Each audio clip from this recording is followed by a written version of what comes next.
This morning's sermon is offered in the tradition of midrash, which goes between the lines of a story and, helps us to imagine a bit and interpret a faithful application for our own lives. This midrash is adapted from a previous version written by Pastor Paul Nuchterlein. Well, good morning. It is so good to be with you all the way over here in Palo Alto, California. I can see why they call it that. Do you know if you just go right outside that door and look left, that not only will you see a tree, but you'll see a tall tree, a redwood. I think that's what Palo Alto means. Some of you know that, okay? Anyways, I'm from a place called Gerasa, right? It's across the Sea of Galilee, if you all heard of that, from Palestine. And we have, some not so tall trees where I come from.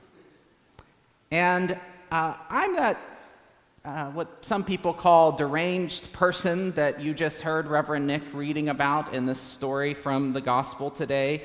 I mean, obviously I'm clothed, thanks be to God. Whew. I've come a long way since those days of running naked among the tombs along the seaside. After receiving the healing from Jesus, my life has, turned around. I went back and finished my schooling, and I liked it so much that I went on to get my PhD in psychology. Yes, now I'm the Gerasa town therapist. Pretty ironic, eh? That might seem a little strange to you, or if you know some psychologists, maybe it's not that strange at all. But let me tell you a little bit more of my story, and perhaps you'll understand. You see, one of the gifts I've always had, people tell me that this really helps to be a good therapist, is that I'm a very sensitive person. I'm attentive to the feelings of others. Now, there's a flip side of that gift that can also become a burden. That's how Jesus first encountered me, when I was feeling everyone else's feelings, and that had become literally a burden that drove me crazy.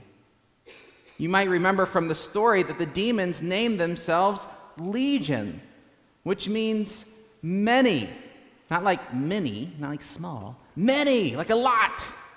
Right? In other words, it wasn't just one demon that possessed me, but rather it was everyone's demons throughout the whole town.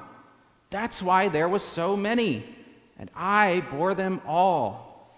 Now, it didn't start that way, right? But it seemed the more I tried to help others, the less I could distinguish their demons from my own. And perhaps that better explains the reaction of the town folk in my town, right? You'd think after watching such an amazing, miraculous healing of a deranged man like myself that others might want to invite Jesus to stay around a little bit longer. Like Bob, he really needs help with his arthritis. And Delilah's hearing is starting to go, at least according to her husband. But anyway, the folks in my town were so upset, they were so afraid of what they encountered that they wanted Jesus to leave. Why was that? Well, I guess you could say it's because the folks in the town had a pretty good thing going with me. You see, I carried their demons for them. It was a convenient arrangement. If they had any insecurities or anxieties or any anger issues or deep unresolved sadness that they needed to not feel, they could just come tell me about it and send me off with it. They could put their burdens on to me. At first, it was helpful to have a kind and listening ear. But then it kind of just turned out that I was the one that they would blame. They would tie me up, but I'd easily escape. Feeling all of these feelings, I couldn't be around people. It drove me out into the seaside to even places of woundedness, trauma. I couldn't wear my clothes. I was crying out with shrieks of terror. And I even resorted to hurting myself with how painful everyone's demons were. Anytime someone had another demon to get rid of, well, they just tie me up again. You ever get tied up in some of those conversations? And the whole cycle would begin again. But Jesus, well, he put a stop to all that. He exorcised those demons, and he gave me the kind of healing I needed, helping me to see that all those demons weren't mine to carry. Now, of course, this became really clear when I saw what the people of Jerusalem did to Jesus. You see, they were occupied by Roman authorities, and they were anxious for a leader to restore Jerusalem. When Jesus disappointed their expectations, they put all of their demons onto him and crucified him. Now, it wasn't the first time that this sort of thing had happened, but something was different this time. You see, this Jesus, well, he not only healed me, but he was raised from the dead. And it is said of the God that he called Father that he wanted the people to realize that they had sacrificed an innocent man and tried to send all of their demons to the grave with him, just like all those swine that ran off the cliff. That's when I really began to see what was happening. The people of my town wanted Jesus to leave because he freed me from being their scapegoat, just as he was freed from being more than a scapegoat in his resurrection. After hearing of what happened in Jerusalem, I made my way south, and I was there the day of the Pentecost, where I knew the Spirit of Jesus would help me find a new story to live. I now had the awareness and the possibility to stop unknowingly taking on all of the demons of everyone else and ending up hurting myself. And again, ironically, this is the one thing, this realization, that actually helped me to start being a part of the healing. I get the sense that maybe this is what Jesus had in mind when he didn't let me go with him that morning. After my own healing and learning, now I am able to listen. I'm able to hear about people's demons, and instead of taking them all on myself, foster and create a space where, with encouragement and guidance, they can begin to face their own demons. And I'm able to recognize when I'm unavailable for them to put a demon on me, when they tend to find someone else to try to put their demons on. Perhaps a couple of quick examples could help you know what I mean. So a few weeks ago, I began counseling with a family that were at their wits' end. They had a young son, and he had become what they increasingly called unmanageable, uncontrollable. He was throwing tantrums, he was refusing to listen, acting out constantly in defiance. And the parents, well, they felt like they had tried everything. They had tried to lay out some clear and strict and increasingly strict rules, right? They provided timeouts away from things that they thought stimulated him. They even started taking away his favorite activities. But the more they tried to control him, the more, they tell me, he became out of control. So they came to me, they wanted to help fix their son's behavior, to cast this little demon of defiance. As I listened to them, however, I heard amongst the parents something that was quite interesting. It was this kind of immense, heavy, unspoken tension. They shared about how they had experienced a lack of work. I guess carpentry had been going out of fashion and the economy was bad. They were wondering whether they needed to move from their village in order to be able to put food on the table. And so they had these disagreements. It was present in both of them, but they never, ever could talk about it together. And so instead, they would focus all of their anxious energy and put it on their son's behavior. Every little thing he did, all of this anxiety would come out.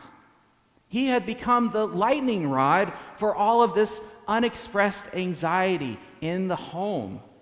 And like I once did for my town, this boy was carrying the burden of his parents' unspoken fears and frustrations, their own demons.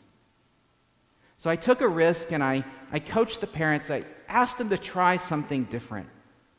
Instead of punishing the next outburst or tantrum, I asked them to try this. I said, well, can one of you, you choose, can one of you calmly sit with your son and wait for whatever is happening to come to a close? And then to say something like this: wow, you sure are feeling a lot of things right now, and I'm sorry that I haven't been paying attention to your needs. While the other parent was to simply walk away and take 5 deep breaths, or whatever else they had to do to calm down. Now, their only job was to manage their anxieties, their responses, their emotions, not the child's. So you see, the goal wasn't to, in the end, find some clever technique for managing or controlling the child's behavior. What we discovered was the way to help was to help the parents address their own anxiety. And by refusing to enter this cycle, this pattern of panic and control, they took responsibility for their own demons, their own fear and frustration. And they stopped pouring it out into their son.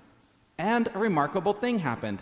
Once the parents started to learn and do this better, they managed their own anxieties in a healthier way, the boy no longer needed to carry them. And so his outbursts became less frequent and less extreme. You see, his behavior really wasn't the core problem. It was actually a symptom of the demons that he was carrying for the family. He was able to start getting better when the whole family system started facing its issues, ultimately allowing everyone to heal. Now notice I said when the parents started to be healthier. Notice I said his tantrums and outbursts became less frequent and less extreme. Right? Most of our experiences of healing don't fit into a neat, tight, biblical passage from Luke, although he's great. In a story like mine, it seems like a light bulb goes off and all is well. But what I've learned, right, is I wasn't fully healed that first day, right? My healing journey continued. And so remember to be gentle and to be patient, because the road to healing is not just a flash of lightning on a lightning rod. It does take time, courage, guidance, and healing to come in this way. And when we do, it does start to allow for the possibility of healing for us all. Now, of course, scapegoating doesn't just happen in families, right? Or just in villages and towns like my own, right? It even happens across entire societies. I understand that you all have just come through a special day, a holiday in your country, June the 19th, this past Thursday, called Juneteenth, right? This day, I understand, was when enslaved persons in Galveston, Texas, received word of their emancipation from General Gordon Granger. This was 2 months after the Confederacy had surrendered, and like 2.5 years after some guy named Lincoln wrote something called the Emancipation Proclamation. And part of the celebration of that day is to remember that we can't fully celebrate freedom until every person hears not only those words and they ring true, what Lincoln wrote in 1863, but also can encounter the truth of what Paul, the apostle, wrote in a letter to our friends, the Galatians, of what Jesus showed us, that there's no longer Jew or Greek, slave or free, male and female, that in Christ we all are one. That is why I continue my work of healing in my town, clothed again, not only here with my outfit, but clothed with Christ and wanting to invite healing for all. You know, after all the things I experienced, what the town had done to me over all those years, you know, it's no surprise that I wanted to leave and escape when Jesus was headed out. But what he showed me, when things get tough and I start to feel some of those old wounds all over again, is that with and in him, this healing thing is no solitary affair. And we've learned this many times on a societal level. And we've known it in church for a long, long time. Even if in practice, again, it's imperfect. We've known that the work of healing for anyone bears fruit in the healing of everyone. And so perhaps some of you are facing some demons in your lives right now. You may have another name for it. Perhaps in this season of transition in your parish leadership, your community is feeling something of this uncertainty, of this anxiety amongst you, things happening in our country and around the world. Whatever it is, my prayer for you in this season after Pentecost is this season which is full of the Spirit of Jesus, is that you know that you are not alone with your demons. We all have them, and nor are you alone in your healing. There are others here, like me, who have known such demons. There are others who are around here have trained to be your town therapists. And I understand that there will be a wonderful new leader and partner that will be a healing presence in ministry here amongst you. In the same way, there are followers of the same Jesus who healed me, who themselves have received the spirit of healing. And by his grace, we can all of us be written into this new story that he is writing, this larger and better story of healing and freedom. And so, my friends, I thank you for letting me come by this morning to your congregation and to share a little of my story. I hope it encourages you to share some of yours, to be a part of the healing presence of Jesus' Spirit here in this community. I ask that you pray for the courage to be a part of the healing that the world needs, by first asking for the healing you need. I pray all of this with love for you in the Spirit of Jesus. Amen.